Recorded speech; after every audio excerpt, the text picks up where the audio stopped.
विश्वास होता है कि होगा। मैं हमेशा विश्वास देता रहता हूँ।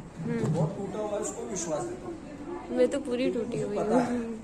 एक चीज से होगा, अगर हम टूट कर बैठ गए तो नहीं होगा, बट अगर आप गुस्से में मेहनत से डेडिकेशन से काम करते रहते तो जाएगा।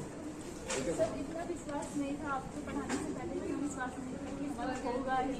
अब तो ऐसा लगता है कि ऑर्गेनिक केमिस्ट्री तो बहुत आसान। आप ये देखो कि दो सब्जेक्ट को अपनी स्ट्रेंथ बना के रखना। मेरा आज भी यही सजेशन है। मतलब जैसे उस दिन अपना वो था सेशन था, उसमें मैं नहीं बोला, ठीक है ना, है ना, उसमें नहीं बोला, क्योंकि मैं आपको यही सजेस्ट करना चाहता था कि लास्ट तक कॉन्फिडेंस बना रहे, उसके लिए मार्क्स आने चाहिए। मार्क्स आने के लिए कोई दो सब्जेक्ट को अपनी स्ट्रेंथ बनाओ और उस दो सब्जेक्ट को अपना काम करो। कमांड इतना तगड़ा रखो उसमें मार्क्स आते रहे।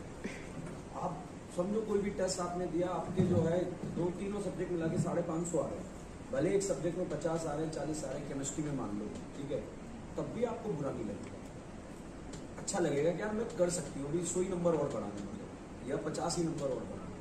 मगर किसी वजह से तीनों को स्ट्रेंथ देने के चक्कर में अगर तीनों कमजोर हो गए तो फिर दिक्कत है। तो दो सब्जेक्ट मतलब अनडाउटली उसके ऊपर काम करो, बाकी किसी को आता तो सब है ऑर्गेनिक केमिस्ट्री में, बस गलती से गलती होती है। उनका ही सॉल्यूशन नहीं मिलना, सीला मिस्टेक से जितनी गलतियां आप करोगे, भाई कोशिश ये करो कि नीट एग्जाम से पहले बहुत सारे टाइप की गलतियां करो। बहुत सारे टाइप की गलतियां करोगे तो वो गलती दोबारा नहीं होगी, और अगर डायरेक्ट एग्जाम में गलती करेंगे तो पता कैसे लगेगा। इसलिए यहाँ पर गलतियां करने से मत डरो।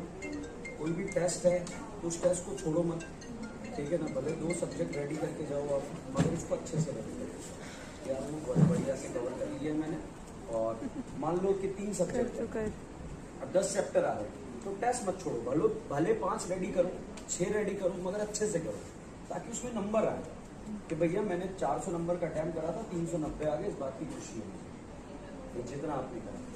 आप 400 का अगर रेडी करके गए और 720 से अपने को कंपेयर करो तो गलत है। 500 का रेडी करके जाओ, 490 आने चाहिए, वो खुशी अगर है तो आप अच्छा कर रहे हो, ठीक है ना।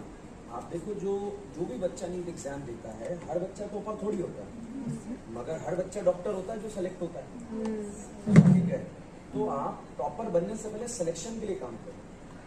जब आपका लग जाए कि मेरा शॉर्ट सिलेक्शन हो रहा है, तो फिर रैंक के लिए काम करो, अपने एरिया की टॉप कॉलेज के लिए। वो भी आपको लगे कि अब हो रहा है तो फिर टॉप रैंक के लिए काम करो। प्रोसेस होता है, उससे आगे बढ़ना पड़ता है। जैसे अपन बिना जीओसी के हवा में क्वेश्चन करना चाहते हैं, नहीं कर पाते, कैटाइन एनाइन सारी दो ही कहानी।